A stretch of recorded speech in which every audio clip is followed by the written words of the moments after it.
Now you see, it's very interesting to see that you are in the Yamuna University Park, and it was not an easy task. In fact, it is a teamwork, and it is not simple that one person can do it. For example, you see Delhi Development Authority has given land, such a huge land, and Delhi Development Authority also given grants to the Delhi University, and a lot of officials of Delhi government, that is office of the Honorable Lieutenant Governor, has extended all support. The Vice Chairman Office of DDA, the Landscape Engineering Horticulture Department of DDA all came together and help us, and through our mentor Professor C.R. Babu we could able to establish it. And it is required because Delhi has lot of environmental problem, and the most important problem is air quality index, we all know, and no machine can address this problem. So this is one of the very important blue-green landscape infrastructure of any urban center. Bihar के छोटे से गांव में अगर कोई बच्चा पढ़ाई में अच्छा हो तो माँ बाप उम्मीद बांध लेते हैं कि वो या तो डॉक्टर, इंजीनियर या फिर कोई ब्यूरोक्रेट बनेगा। लेकिन डॉक्टर फयाज़ ने तीनों में से कुछ नहीं चुना। उन्होंने एनवायरनमेंट का डॉक्टर बनने का फैसला लिया। Doctor Fayaz Ahmad Khudsar is a prominent wild life biologist and best known for his role in establishing and managing Yamuna Biodiversity Park, lungs of Delhi. As its scientific head, he has transformed once a barren landscape into a thriving ecological heaven. Under his leadership, the park supports diverse ecosystem, including wetlands, grasslands, and forests, focusing hundreds and thousands of plants, birds, and aquatic species. His dedication has made Yamuna Biodiversity Park a model for urban biodiversity conservation, inspiring similar projects across the nation. चलिए मिलते हैं, समझते हैं afforestation, reforestation and ecological restoration with doctor Fayaz. Sir, you are currently scientist in charge of the biodiversity parks program, पर आपका बचपन कहाँ बीता? एक्चुअली मैं नॉर्थ बिहार के बहुत ही छोटे से डिस्ट्रिक्ट खगड़िया एक जगह है, वहाँ मेरी पैदाइश हुई और वहीं पला बढ़ा। इनफैक्ट मेरे पापा वहाँ प्रोफेसर थे कोसी कॉलेज खगड़िया में। एक ऐसा शहर जो नदियों से घिरा था, एक साइड कोसी का टर्बुलेंट फ्लो था तो दूसरे साइड गंडक और गंगा थी, और बचपन से नदियों को देखते हुए बड़े हुए तो ज़िंदगी के उन चीज़ों को देखने का मौका मिला जो हमसे रिश्ता रखता है, लेकिन शायद वो अपनी शिकायत नहीं करता। ये पौधे, ये जानवर कभी शिकायत नहीं करते अपनी सफ़रिंग की, तो वो देखने का सब्जेक्ट के हिसाब से मुझे बहुत मौका मिला। शायद आप रिक्रिएशन इसी से खोजते थे छोटे शहरों में, और जनरली आप कोशिश करते थे कि हवा अच्छी नदी के किनारे, पानी अच्छा नदी के किनारे, मौका मिला अपने नदियों में नहाया और उसकी ज़िंदगियों को देखा। कभी वो टॉवेल लेके किनारे ही ऐसे निकले तो बहुत तरह के श्रिम्स और वो मछलियाँ उसमें आ जाती थी, फिर हम छोड़ देते थे।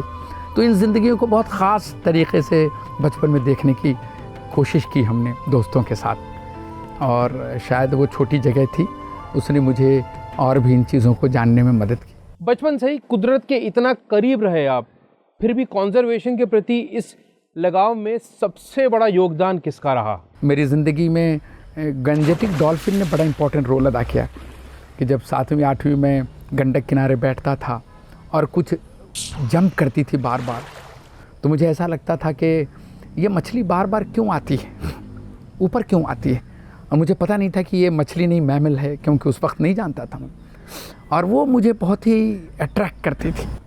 कई बार डांट पड़ी, कई बार मैं पिटा कि डूब जाओगे क्यों नदी, फिर भी मैं वहीं बैठता रहा, और मुझे ऐसा लगा कि इस फील्ड में लाने में गंजेटिक डॉल्फिन का बड़ा मुकाम है, जिसको आगे के पढ़ाई में हमने जाना, सीखा, उस पर काम किया, समझने की और कोशिश की। आप चाहते तो मेडिकल साइंस लेके डॉक्टर भी बन सकते थे, तो फिर आप मेडिकल डॉक्टर ना बन के ग्रीन डॉक्टर क्यों बने? जब इन पेड़ों को देखता था और इन जैसे डॉल्फिन को देखता था, इन मछलियों को देखता था, उनके बारे में ज़्यादा जानने की ख्वाहिश होती थी कि ये ऊपर क्यों आ रहा है, या पेड़ एक डायरेक्शन में झुक जाता है, टूटता नहीं है, क्या मैकेनिकल टिश्यू कैसे उसमें काम करता है, उस वक्त तो नहीं जानता था मैं। इन चीज़ों को जानने की ख्वाहिश होती थी। बाढ़ आती है, पानी इतना आ जाता है, मेरे घर में पानी आ जाता था, मैं डूब जाता था, तो तो इन चीज़ों से, नदियों से रिश्ता जुड़ा कि भाई ये नदियाँ तो बहुत ख़ास हैं और ये सिर्फ़ पानी को बहाने वाला ज़रिया नहीं है, बल्कि ये ज़िंदगी है, इंसानी ज़िंदगी और दूसरे भी ऑर्गेनिज़म को रखने का एक ज़रिया है। तो इसको कैसे देखें, कैसे बचाएं, क्योंकि हमारे वक्त से ही नदियों में मुश्किलात आनी शुरू हो गई थी। गंगा कम होने लगी थी, गंडक श्रिंक करने लगी थी, तो ये नदियाँ, फिर सीवेज आने लगा था। तो वो मुश्किलें मुझे बताई कि भाई इसके बारे में ज़्यादा जानो तो शायद बेहतर कर पाओगे। और फील्ड में तो सारे लोग हैं, अगर उसको हम देख पाए, कुछ थोड़ा बहुत समझ पाए और इनके लिए कुछ कर पाए तो शायद वो बहुत बेहतर होगा। आपके पिताजी प्रोफेसर थे, पक्की बात थी कि वो चाहते होंगे कि आप डॉक्टर फिर उस वक्त का हाईएस्ट प्रोफेशन चुने। कितना रिटेलिएशन हुआ था उस वक्त घर पर उनकी तरफ से? पेरेंट्स से तो थोड़ा मैं फैमिली से एलिनेट सा लगने लगा था, क्योंकि हम आइदर आप डॉक्टर इंजीनियर बनते हैं या फिर सिविल सर्वेंट बनते हैं। लेकिन मुझे याद है कि मैं ये करने लगा तो ऐसा लगा कि अच्छी अपॉर्चुनिटीज़ जो मुझे इसके बाद भी आती थी उसको छोड़ के मैं जंगल में पड़ा रहता था। तो लोगों को लगा या तो मैं थोड़ी दिमागी हालत मेरी ख़राब हो रही है या मैं काम से भाग रहा हूँ, क्योंकि फैमिली को देखने की भी रिस्पॉन्सिबिलिटी होती है। तो लेकिन मेरा एक नज़रिया था और ये पहली बार शायद मेरे फादर को पता चला जब मैं ओखला के लिए कुछ लड़ रहा था, ओखला बर्ड सेंचुरी के लिए, और पहली बार एक टीवी चैनल ने मेरा इंटरव्यू लिया। और तब मेरे टीचर हिंदी के थे विभूति नारायण सर, उन्होंने शायद मेरे फादर को फ़ोन करके बोला कि देखिए फयाज़ आ रहा है। ठीक, तो शायद फिर दूसरे एक और टीचर थे, मुझे याद है रामपूजन सर, वो मेरे साथ ही बैठे थे, बोले कि अरे सर ये कुछ अलग करना चाह रहा है, लेट्स सी, अलग करना चाह रहा है तो इसमें सब चीज़ों को पैसे से देख नहीं सकते। तो शायद तब पेरेंट्स, फादर कन्विंस हुए कि जो कर रहा है करने दो। पर इस फील्ड से प्रॉब्लम क्या थी उस वक्त? ये जो फील्ड है उसमें अच्छी ओपनिंग नहीं है, पैसे नहीं हैं, लेकिन जब आप इसमें इस तरह से मुलव्विस होते हो कि लगता है कि नहीं आप ऐसा काम कर रहे हो जो औरों को ज़िंदगी दिया जाएगा, अपने पे थोड़ी कमी रहेगी लेकिन औरों को ज़िंदगी दिया जाएगा, तो वो मोटिवेट करता है आपको काम करने के लिए। नदियों को अच्छा होते देखना, रिस्टोर इकोसिस्टम को अपने आसपास देखना कि अरे हमने इसमें इंटरवेन किया था, देखो ये ऐसा आ गया, उसमें दूसरे ऑर्गेनिज़म का आ जाना। सिर्फ इंसानी घर तो नहीं है, ये घर जो ये घर बना है इसमें और भी ऑर्गेनिज़म, जैसे आपने देखा बीटर निकल गया तो ये खुशी आई कि देखो ये बनाया और ये आ गया जो दिखता नहीं है। तो ये खुशियों ने हमें और मोटिवेट किया। तो इस मोटिवेटिंग जर्नी में मेंटर्स कौन कौन रहे आपके? बहुत अच्छे मेंटर्स मिले over period of time. For example professor CR Babu Delhi university से, जिन्होंने शायद मुझे ग्रूम किया। उन्होंने कहा कि तुम जो कर रहे हो अच्छा कर रहे हो, उन्होंने रास्ता दिखाया, इकोलॉजी के पाठ पढ़ाए, तो और भी मजबूती आई कि नहीं ये हो सकता है। टीचर थे, गोगटे सर थे हमारे, उन्होंने बताया। बहुत सारे फॉरेस्ट ऑफिसर थे, जसवीर सिंह चौहान साहब former chief warden Madhya Pradesh के, उन्होंने बहुत मोटिवेट किया। प्रोफेसर RS चुंदावत बहुत फेमस टाइगर बायोलॉजिस्ट हैं, उन्होंने पन्ना में बहुत टेक्निक सिखाई। पन्ना को बचाए रखना ही शायद केन को बचाए रखना है, जो रिवर की मदर है फॉरेस्ट। तो वो मोटिवेट करता था आपको कि नदी कितनी दूर जाती है, कितने लोगों को सरसब्ज करती है, और छोटा इंटरवेंशन बड़ा रिजल्ट देता, बहुत बड़ा रिजल्ट देता है। आप कई नेशनल पार्क्स में काम कर चुके हैं, जिसमें पन्ना, कान्हा, कूनो, फिर असली जंगल से इस कंक्रीट के जंगल में आके काम करना कैसा हुआ? मैं उस वक्त कूनो नेशनल पार्क में काम करता था, तो प्रोफेसर CR बाबू सर ने खबर करवाई कि तुम आओ और एक नए कॉन्सेप्ट के साथ काम शुरू करते हैं, जहाँ ये देखते हैं कि जो डिग्रेडेड लैंडस्केप है उसको रिस्टोर कैसे करें, प्रिस्टीन इकोलॉजिकल ग्लोरी को वापस कैसे लाएं, जो 100-200 साल पहले चीज़ें थी उसको कैसे लाएं जो ज़िंदगी को मदद कर सके। तो मैंने बोला ये तो बहुत बड़ा चैलेंज है, क्योंकि कोई भी नेचुरल फॉरेस्ट में काम करना कंपैरेटिवली आसान होता है, लेकिन फॉरेस्ट बनाना, इकोसिस्टम को रिक्रिएट करना, इकोसिस्टम को एक तरह से इंजीनियर करना इज़ नॉट ईजी।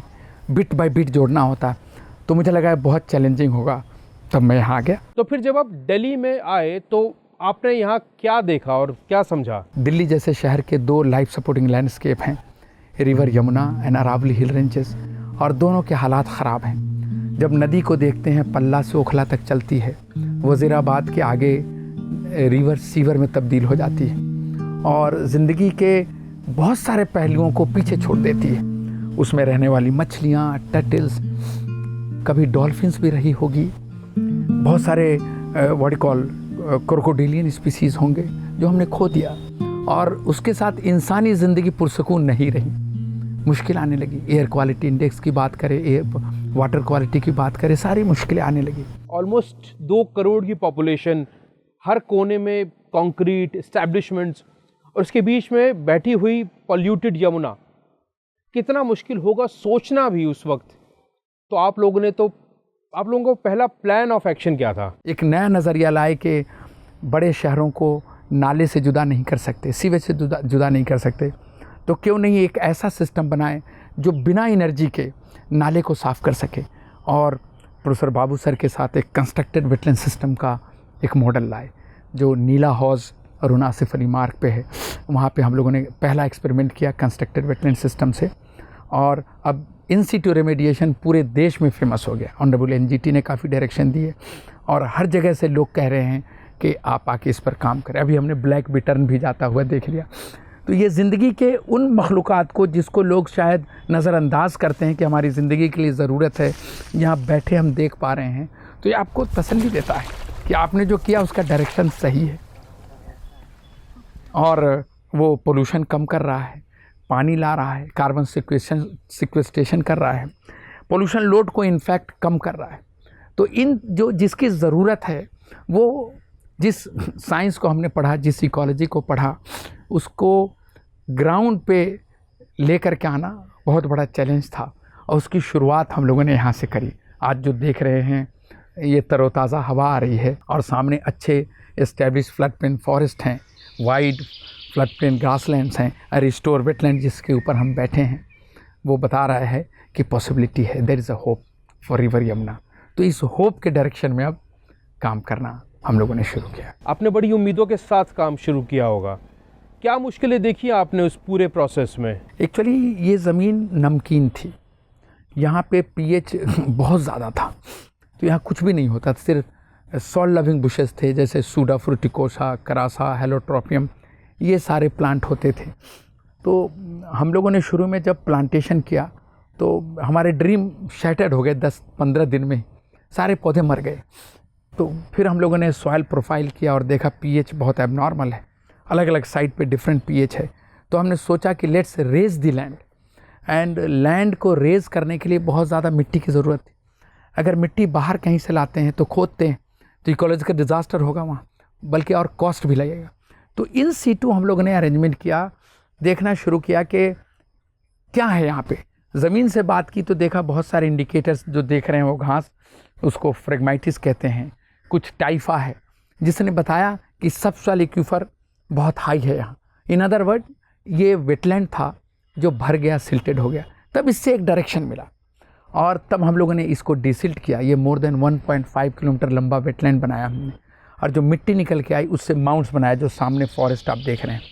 और उस माउंट्स पे इस ऑब्जेक्टिव से कि सॉल्ट लीच डाउन होगा, निकल जाएगा उससे, और ऐसा ही हुआ। क्योंकि ecology is a new science, it is a science of interaction, you learn through interaction. Book क्योंकि नया साइंस है तो ऐसा स्पेसिफिक बुक नहीं है जो आपको सजेस्ट करेगा, तो आप इसी सिस्टम से सीखते हैं और इंटरवेन करते हैं। तो उस पर देखें बहुत अच्छा जंगल आ गया, ये पानी सरसब्स हो गया, और आसपास के लोगों ने की शिकायत थी कि पानी मई जून में उनको और डीप जाना होता है, उनकी शिकायत ख़त्म हो गई। ये जो पानी सब सॉइल वाटर और रेन वाटर हार्वेस्ट हुआ है इसमें, वो सब सॉइल एक्वीफर को रिचार्ज करता है और आसपास के लोग जो रह रहे हैं उनको पानी मिल रहा है। तो सारी चीज़ों पे इसका असर नज़र आने लगा, जिसका सीधा रिश्ता इंसानी ज़िंदगी से है। Delhi is mostly business centric metro city. यहाँ ज़मीन के हर इंच की कीमत है। 300 एकड़ के जंगल की बजाय अगर हम यहाँ पे फैक्ट्री सेटअप करते हैं तो यहाँ के लोगों को इकोनॉमिकली बहुत ज़्यादा फ़ायदा होता? देखिए, इकोनॉमी का लार्जली इम्पैक्ट देखें, पोल्यूशन लोड है, पानी की कमी है, तो इकोनॉमी में पानी और क्या पोल्यूशन का कोई रोल नहीं है।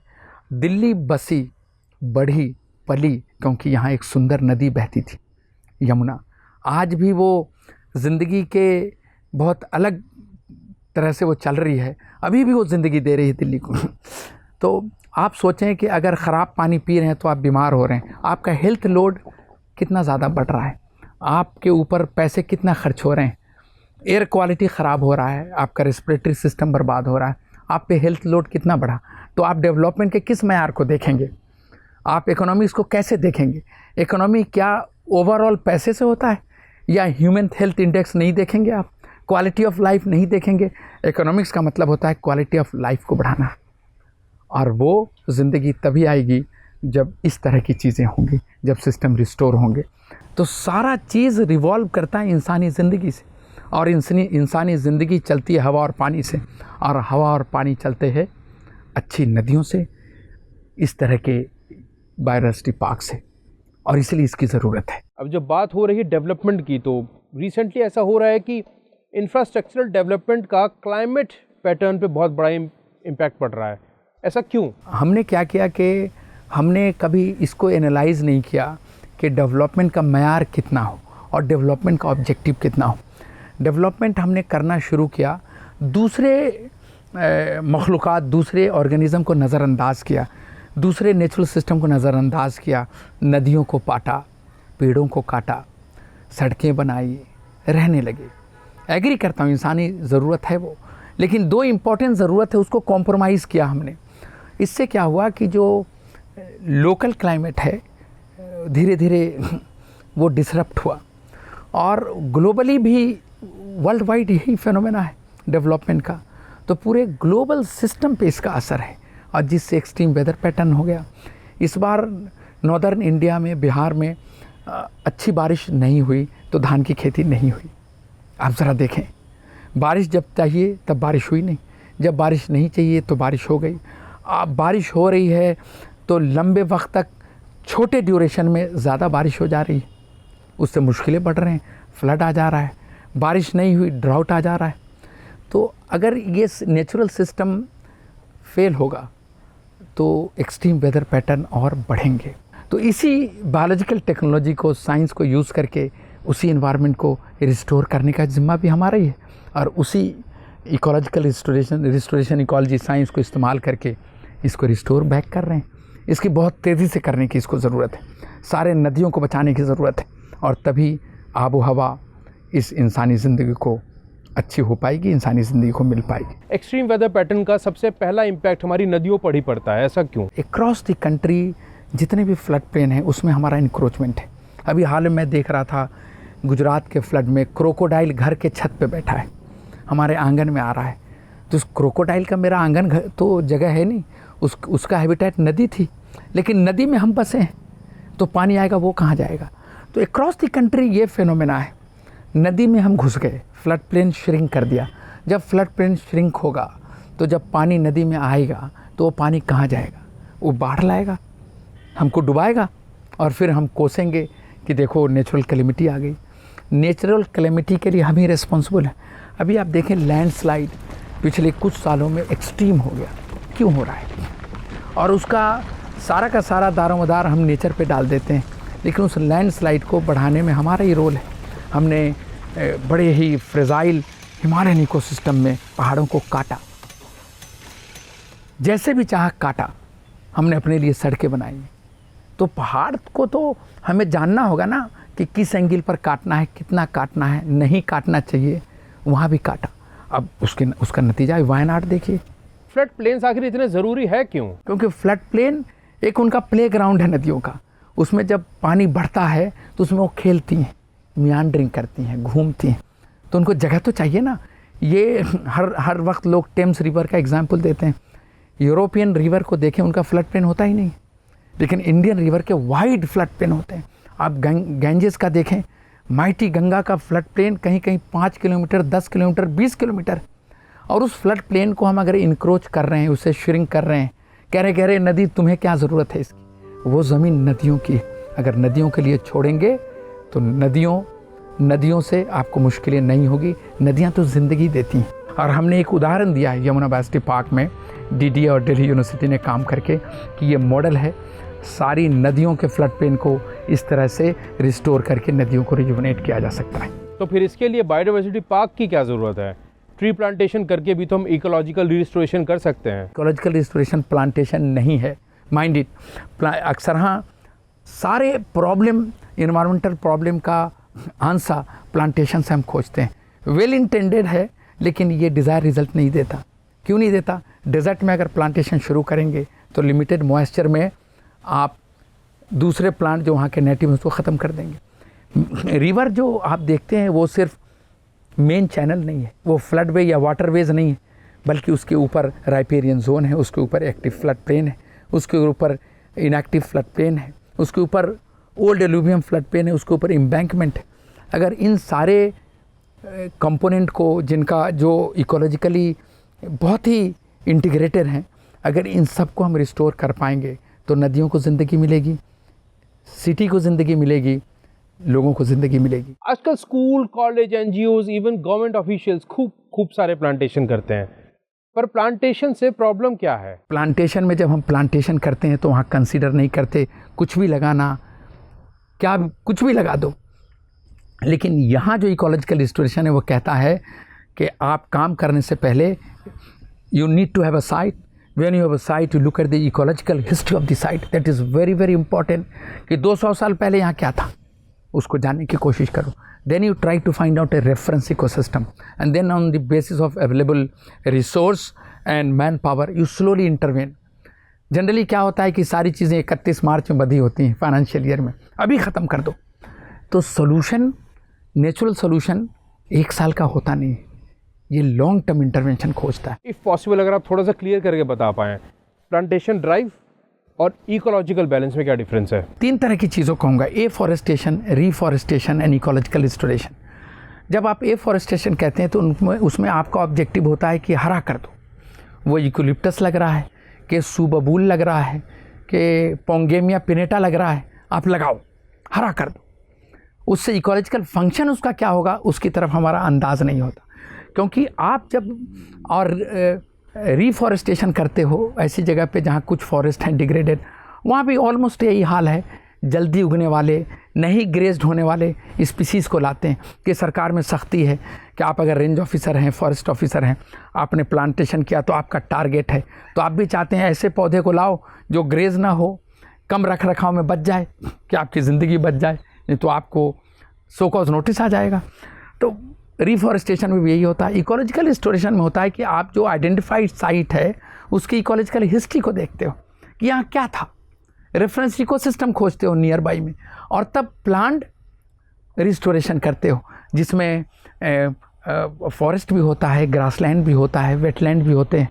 सबको आइडेंटिफाई करके उसको रिस्टोर बैक करते हो, उसके रिक्रिएट करते हो सिस्टम को जो फंक्शनल हो। ये फ़र्क है। You have worked at so many national parks, tiger sanctuaries, ecological balance बनाने में टाइगर का कितना बड़ा रोल है? मैंने ये देखा कि जहाँ जहाँ वायबल पॉपुलेशन टाइगर के, अच्छा पॉपुलेशन टाइगर का है, वहाँ पानी बहुत अच्छा है। तो मैंने रिलेट करने की कोशिश की कि जहाँ टाइगर है, टाइगर जिसको खाता है वो घास खाता है, डियर्स हैं, एंटीलोप्स हैं। तो जब ग्रासलैंड अच्छे होते हैं तो मॉनसून में सरफेस रन ऑफ रिड्यूस हो जाता है ड्रास्टिकली, और पानी धीरे, कुशन इफेक्ट होता है, धीरे धीरे ज़मीन में जाता है, सब सॉइल और डीप एक्यूफर में। तो नेबरहुड गांव के कुओं में पानी बढ़ जाता है। तो देखिए टाइगर पानी पिला रहा है, सब सॉइल एक्यूफर में पानी जा रहा है, सॉइल मॉइस्चर बढ़ गया तो खेती अच्छी हो गई, प्रोस्पेरिटी आपकी बढ़ गई। तो देखिए टाइगर खेती करा रहा है। उस तरह हमने देखा जब खेती कराते हैं गाँव में प्रोस्पेरिटी बढ़ती है, तो बच्चों को कैटल ग्रेजिंग और गोट ग्रेजिंग से आप रोक देते हो, मत जाओ बेटे अभी स्कूल जाओ। तो मैं कहता हूँ टाइगर पानी पिलाता है, खेती कराता है और स्कूल लगाता है। कभी भारत देश में 40,000 टाइगर थे तो कैसा माहौल रहा होगा, एयर क्वालिटी कैसी रही होगी, पानी कितना रहा होगा। हमने इकोलॉजिकल इम्बैलेंस पे बहुत चर्चा कर ली है। अगर मैं पूछूं व्हाट इज़ बायोडाइवर्सिटी पार्क और दिल्ली की जनता के लिए इसमें क्या है? इन बायोडाइवर्सिटी पार्क ये एक तरह से सोचें नेचर्स लेबोरेटरी है, ये लिविंग लेबोरेटरी है। यहाँ पे schools, colleges, range officers trainees, IFS trainees सब आते हैं इवन CAG से भी काफ़ी कंट्री के लोग यहाँ विज़िट करते रहे हैं देखने के लिए कि रिस्टोरेशन कैसा होता है। तो हर दिन कॉलेज स्कूल यहाँ आते हैं और ग्राउंड पे हम सिखा पाते हैं कि आप जो बायोडाइवर्सिटी पढ़ रहे हैं इसको डिफ़ाइन कैसे करेंगे, इकोसिस्टम क्या होता है और इकोसिस्टम प्रोसेसिंग क्या होती है, ट्रॉफिक स्ट्रक्चर नेचर में कैसे काम करता है, एक ऑर्गेनिज्म दूसरे को खाता है और सिस्टम फंक्शनल होता है, एनर्जी फ्लो होता है इकोसिस्टम। वो देख पाते हैं कि एक चिड़िया ड्रैगन फ्लाई खा रही है, कैसे एनर्जी फ्लो हो रहा है। ग्राउंड लेवल पे इंडियन हेयर स्पोरोबोलस ग्रास खा रहा है, कैसे ग्राउंड लेवल पे एनर्जी फ्लो हो रहा है, कैसे सिस्टम फंक्शनल बन रहा है, वो यहाँ देख पाते हैं। बटरफ्लाई कंजर्वेटरी हमारी है, अरावली बायोस्फीयर पार्क की बेस्ट है दिल्ली की, जो DDA और दिल्ली यूनिवर्सिटी ने बनाई है। और बटरफ्लाई के हर स्टेजेस को देख पाते हैं कि ये एग लेइंग हुई, क्योंकि बटरफ्लाइज होस्ट स्पेसिफिक होती है, उसको रखने के लिए होस्ट प्लांट लगाना पड़ता है, नेक्टर के लिए फ्लावरिंग प्लांट होता है, और मड पडलिंग के लिए सेक्सुअल मैच्योरिटी के लिए बटरफ्लाई शॉर्ट स्पैन की होती है, छोटे वाटर बॉडीज़ होते हैं। उन सब का ज़ख़ीरा एक जगह हम लाते हैं। बटरफ्लाई आती है, वो एग लेइंग करती है, तो बच्चे देख पाते हैं कि स्पेसिफिक स्पीसीज़ के जैसे स्मॉल साल्मन किस तरह से वो साल्वाडोरा पे एग दिया, कैसे एक कैटरपिलर पत्ती खा रहा है, कैसे फाइनली वो नए बटरफ्लाई निकल रहे हैं। जब कैटरपिलर कन्वर्ट हो जाता है प्यूपा में, उससे ब्यूटीफुल बटरफ्लाई निकल जाते हैं। ये बटरफ्लाई किस तरह से पॉलिनेटर का काम करते हैं और कैसे ये फल सब्जियां हमें देते हैं, सीड डिस्पर्सल कैसे होता है, ये सारा चीज़ यहाँ हम पढ़ा पाते हैं बच्चों को। As we head to the closing of this talk doc, अब जो नई पीढ़ी है जिसे इकोलॉजिकल बैलेंस या एनवायरनमेंट से कोई लेना देना है ही नहीं, उससे आप क्या मैसेज देना चाहेंगे? उनको तो मैं अक्सर हाँ कहता हूँ कि मेरे पास बहुत ज़्यादा तो 15 ईयर्स उम्र होगी, लेकिन तुम्हें 60 साल जीना है और हवा पानी नहीं है, तो सोचो तुम्हारे पास हंसने का वक्त नहीं है, तुम्हें बहुत मेहनत करनी होगी और मेहनत करनी होगी हवा पानी के लिए। बाज़ार में ऑक्सीजन सिलेंडर आ चुके हैं, तो उस वक्त को रोको कि वो ऑक्सीजन सिलेंडर ख़त्म हो जाए। ये जो नेचुरल ऑक्सीजन है इसको बचाओ, और इसके लिए आपको लड़ना होगा, सवाल करना होगा, आवाज़ उठानी होगी, रोकना होगा और डेवलपमेंट प्रोजेक्ट को लिमिट करना होगा, राइट। क्योंकि ये बच्चे ही हमारी तकदीर हैं और इन बच्चों को हम यही बता पाते हैं कि पॉसिबिलिटी है और ये बायोस्फीयर पार्क एक होप है, इस होप को आप आगे बढ़ाओ। डॉक्टर फयाज ने कितना सही कहा है, flood plains are the playground of these rivers, don't encroach them, let them be free, let them play. If you want to visit Yamuna Biodiversity Park, let us know. जल्दी मिलते हैं एक नई कहानी के साथ। जय हिंद।